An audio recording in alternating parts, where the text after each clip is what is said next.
hello friends আপোনালোকক সকলোকে প্ৰথমতে স্বাগতম জনাইছো চেনেলটো নতুন ভিডিওটা মাজলৈ সো বন্ধুসকল আপোনালোকে সকলোৱে জানে যে ইতিমধ্যে বিএসসি নাৰ্সিং কোৰ্সৰ বাবে আৰু ডি ফাৰ্ম আৰু বি ফাৰ্ম কোৰ্সৰ এন্ট্ৰেন্স এক্সামিনেশনৰ বাবে অনলাইন এপ্লিকেশন চলি আছে Srimanta Sankardev university of health sciences ইয়াৰ আন্ডাৰত আৰু ইয়াৰ সমান্তৰালকৈ এতিয়া এমএসসি নাৰ্সিংৰ এন্ট্ৰেন্স এক্সামৰ বাবে নটিফিকেশন মুকলি কৰিছে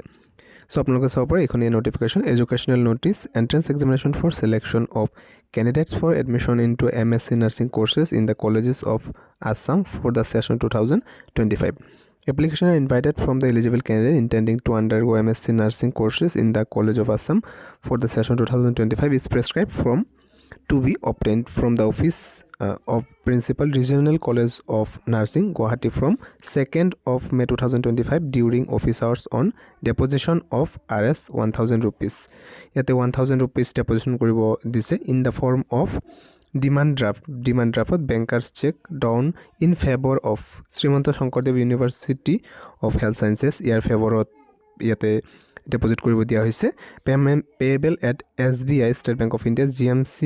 ব্রাঞ্চ গুৱাহাটী অৰ্থাৎ অহাকালিৰ পৰা ইয়াৰ যেটো ডিমান্ড ড্ৰাফট পেমেন্ট কৰা এটো স্টাৰ্ট হৈ যাব ইয়াতে দিয়া আছে in favour of Srimanta Sankardev university of health sciences year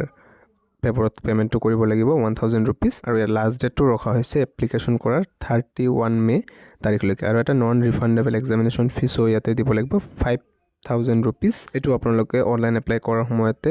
SSUHS ৰ ৱেবসাইটত লাভ কৰিব তাৰে পৰা ইয়াতে পেমেন্ট কৰিব পাৰিব যে সকল দিব্যাংগ ক্যাটাগৰীৰ ক্যান্ডিডেট হয় তেওঁলোকৰ বাবে এটো ফ্ৰী হয় এপ্লিকেশন ফিস পেমেন্ট কৰিব নালাগে ইয়াৰ entrance examination to 29th June তাৰিখে সানডে দিনাখন ইয়াতে এক্সামটো লোৱা হ'ব গুৱাহাটীতে আৰু ৰাতিপুৱা 10 বজাৰ পৰা দুপৰীয়া 1 বজালৈকে এন্ট্ৰেন্স এক্সামিনেশনটো অনুষ্ঠিত কৰা হ'ব যত 100 মাৰ্কছৰ কোৱেশ্চন আহিব গটেকেটা এমসিকিউ মাল্টিপল চয়েস কোৱেশ্চনৰ আহিব আৰু সিলেবাসটো ইয়াতে বিএসসি নাৰ্সিং কোৰ্সৰ যেটো সিলেবাস হয় सेम सिलेबासे আহিব আৰু এটা কোন ধৰণৰ নেগেটিভ মাৰ্কিং নাথাকে কাৰ্ড আপোনালোক এডমিট কাৰ্ড কালেক্ট কৰিব লাগিব office of the principal regional college of নাৰ্সিংৰ পৰা গুৱাহাটীৰ আৰু এটা আপোনালোকে 16th জুন তাৰিখৰ পৰা এতে স্টাৰ্ট হৈ যাব এডমিট কাৰ্ডখন আপোনালোকে ল'ব পাৰিব অফিসৰ পৰা ডিউৰিং অফিস আৱাৰ্স সো ইয়াতে এলিজিবিলিটি ক্ৰাইটেৰিয়া সমূহ ৰখা হৈছে candidate who passed BSc nursing degree or its equivalent from nursing colleges recognised Indian nursing council citizen of India হ'ব লাগিব permanent resident of Assam হ'ব লাগিব আৰু এটো আপোনালোকৰ this will not be applicable for son daughter husband or wife of employee of government of Assam of Assam government of Assam employee হলে এটো হবিতাটো লাভ নকৰিব so must have RN or RM or equivalent certificate with state nursing council আৰু লগতে 1 year experience বিচৰা হৈছে after যেটো basic BSc nursing কোৰ্সৰ পিছত নাইবা 1 year মিনিমাম এক্সপেৰিয়েন্স বিচাৰিছে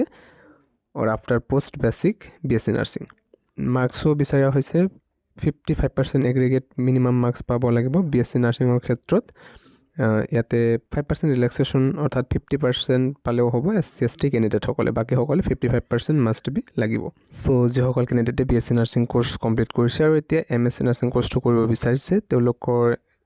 এপ্লাই টু কৰিব পাৰিব লাষ্ট ডেট 31 মে 2025 ৰখা হৈছে আজিৰ ভিডিওটো ইমানে আছিল নিশ্চয়কৈ লাইক এটা কৰি ৰাখিব নিজৰ ফ্ৰেণ্ডছৰ সৈতে শ্বেয়াৰ কৰিব থ্যাংক ইউ